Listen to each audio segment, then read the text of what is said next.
আমি মাটির একখান ঘর বানাবো, খেজুর পাতার ছাউনি দিব, বাঁশের খুঁটির বেড়া দিয়ে মহাকালের ঘুম ঘুমাবো।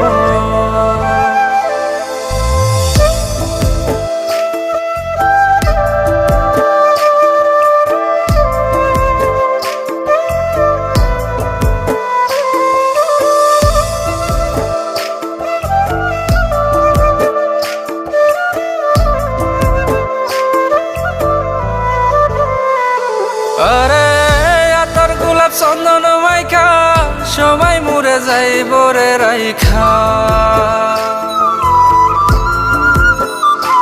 আরে আতর গোলাপ চন্দন মাইখা সবাই মরে যাইব রাইখা। চুপি সারে একলা ঘরে কলমি ফুলের সুবাস নেব আমি।